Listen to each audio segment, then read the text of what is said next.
Boy, have I got a good one for you guys today. This is an oldie but a goodie. Made in America by Sam Walton. I'm sure that name rings a bell. And whether you like or dislike Walmart, we can all agree that it has been an extremely successful company in multiple ways. I mean, Walmart has impacted the world in a big way. Again, positive or negative, maybe that's up for debate. But it has definitely had a huge impact on the world and the way that retail is done, and it's made a lot of money doing it. Sam Walton was the guy behind it all, and this biography is just inspiring. I love reading reference and research books to learn new strategies and tactics, but when I need a little inspiration, I love to read a biography like this.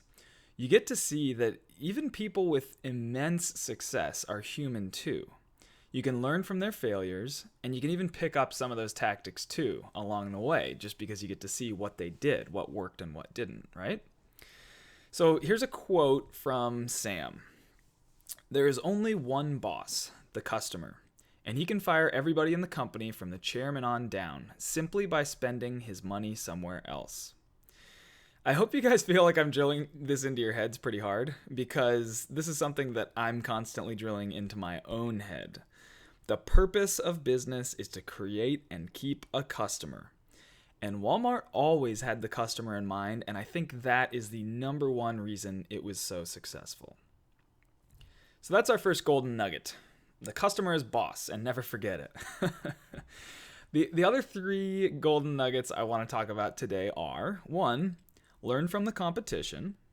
And Mr. Walton is probably the best example I've ever heard of for this, okay? And we'll get into that more. Two, learn from failure. And three, I'll get a little technical on the last one because I want to talk about what I call good debt and bad debt. Walmart used a lot of debt over the years, and it served its purpose. So, how do you learn from competition? I think the first step is humility, and Sam Walton was one of the most humble people in history as far as I can tell. A lot of times when someone reaches a certain level of success, they become arrogant and they think they know everything, right? We see this all the time with sports stars and other celebrities. Now, a lot of that is because, especially like the sports stars, they're super young when all this happens, right? All this fame and glory.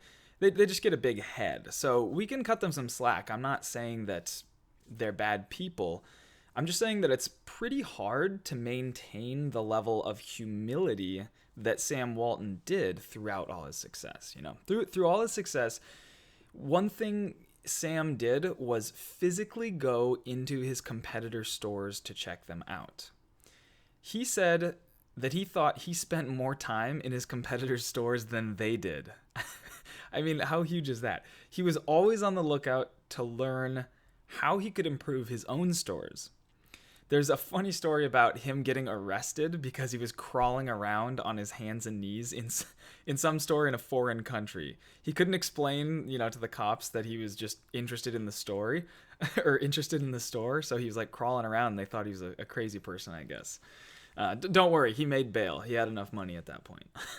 So the next one, though, after humility, it takes ambition. Sam's wife, Helen, said that she always wanted to be with an ambitious man, but she didn't realize that she may have married the most ambitious man there was. I mean, this guy, he opened one store and then it was the next store, and then 10 stores and it was getting to 20, and he always had more drive to move forward. And we're all motivated by different things. Sometimes it's getting a certain house we want to live in. Sometimes it's the grind itself that's motivating. Whatever your reason is, though, hang on to it because ambition is so key to success.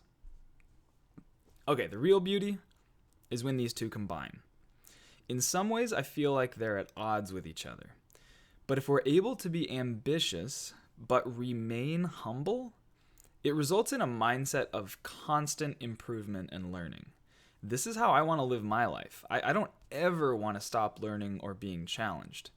So believe me, I'm taking multiple pages out of this book from Sam Walton. Okay, so speaking of constant improvement, let's talk about Ben Franklin. He's the self-improvement original, right? But no, not the man. Let's not talk about him right now. The variety store that Sam started his business ownership in was a Ben Franklin variety store. After he was a salesman, he opened up this franchise in Newport, Kansas. Excuse me, Newport, Arkansas. He did some awesome stuff with this franchise, and it was clear that he was special already, but he made a fatal mistake. So let's see what we can learn from his failure. In the book, he says, "My naivete about contracts and such would later come back to haunt me in a big way." After years of building the store into the most successful one in the area, his lease term ended, and his lessor chose to not renew it. He knew that they had nowhere else to go in town, so instead, he offered to buy the franchise from Sam, and he ended up giving it to his son, actually. So after all that work, it was years of work that Mr. Walton built this store up. The people in this town weren't just going to stop going to the store that they loved, right? Maybe over time it wouldn't do as well as if Sam were running it, but the result was basically that he lost everything that he had built up over, I think, 5 years or so. Now, we can learn from his mistakes. That's the beauty of reading books like this. But the key takeaway is not that we learn, okay, we have to be better about contracts. I don't think. The key takeaway, in my opinion, is actually how he dealt with this disaster. He said it was like a nightmare, but listen how he dealt with it. This is a direct quote from the book. "I've never been one to dwell on reverses, and I didn't do so then. It's not just a corny saying that you can make a positive out of most any negative if you work at it hard enough. I've always thought of problems as challenges, and this one wasn't any different. I don't know if that experience changed me or not. I know I read my leases a lot more carefully after that," I read. And finally, he says, "I had to pick myself up and get on with it. Do it all over again, only even better this time."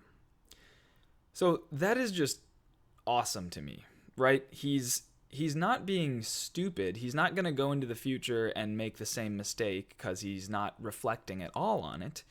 He reflects on it. He says, okay, I messed up in a big way, and I need to make sure to understand my contracts better. In fact, he says in another part in the book, he says that this is probably one of the reasons he encouraged one of his sons to become a lawyer. So the family business would have a lawyer. But yeah, so he didn't dwell on it. He reflected, he learned, and then he said, okay, I can't just stew in this, right? I need to move on and do it even better next time. And I think that's just so powerful.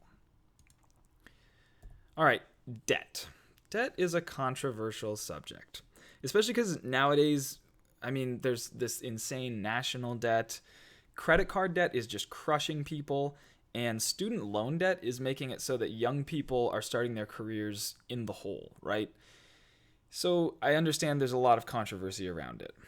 But I want to talk about what I call good debt versus bad debt, because clearly it can be used in a powerful way.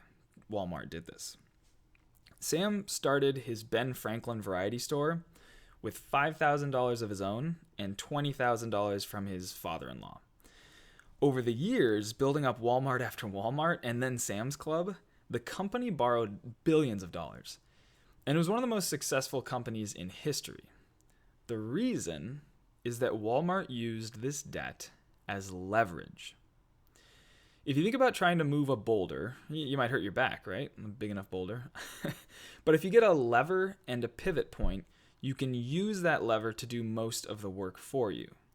There's a famous quote by Archimedes where he said, "Give me a lever long enough and a fulcrum on which to place it, and I shall move the world."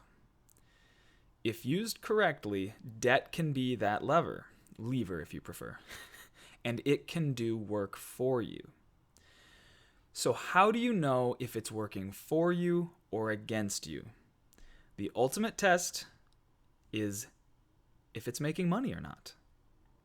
And of course, you may say I'm oversimplifying things here, and I understand it can get more complex than this, but this concept, I believe, is how you need to think about any debt that you take on, okay? If I borrow $10,000 at 10% interest, then that means I have to pay the bank $1,000 per year, right? But if I can use that $10,000 to make $2,000 per year, then it's making me money. Instead of $0, which I would have had if I didn't borrow the money, I made $1,000, right? The $2,000 that I made minus the $1,000 that I paid the bank. So that's it. Good debt puts money in your pocket and bad debt takes it out. This gets super complex when you talk about things less tangible than business or like bond investment. Bond investment's really pretty simple, right? Oh, I put this much money in, I get interest payments out. You can calculate the value and everything. But let's say I borrow $200,000 to go to college, and it takes me 4 years to complete my degree. Then I need to make a lot more when I get out than I would have otherwise to make it worth the investment, right? And it's not easy to calculate these long-term investments, but the methodology to apply to taking on debt should always be the same. Ask yourself 2 questions. Number 1, will this make me more money eventually?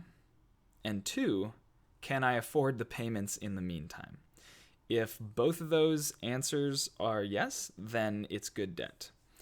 Again, obviously this is very difficult to calculate. I don't have a time machine, so I can't go back in time and see what job I would have gotten if I had not gone to college. I can't know where I would be today, right? So we don't need to wonder what if too much, but just try to calculate things in this way in your mind, and you can make good decisions. Cool. So that concept of moving the world is just too cool. So I made that my summary for today. That's my Earth. It seems almost round, and I think the continents they're close enough. Let's not forget the other lessons, though. This wise man Sam Walton is teaching us. First off, it's sad that Sam is now dead. I think he died it has to be like 20 years ago now. I'm recording this in 2016. But how cool is it that we can still learn from him? One of the most successful businessmen of all time. He's passed away, but we can read this biography and glean all these lessons from it. And this is just scratching the surface, of course. So the other lessons we have are we need to learn from our competition and from failure, learn and move on. And remember that good debt is debt that makes us more money. Oh, and last, of course, full circle here. Remember that the customer is the boss. All right, on to the exercise. Be sure to follow and answer these questions, okay? Number 1, when have you learned from competition? Just give an example of sometime you were competing with someone, or maybe you just read about a competitor or something like that. Number 2, when have you learned from failure? And number 3, do you have either good or bad debt, and why? In other words, why are you calling it good or bad debt? Okay? Awesome. I look forward to seeing some of these answers and some dialogue on this stuff. I'd love to see what everybody has to say. Let me know anything I can clarify or add more color on. Otherwise, I'll see you all in the next lesson.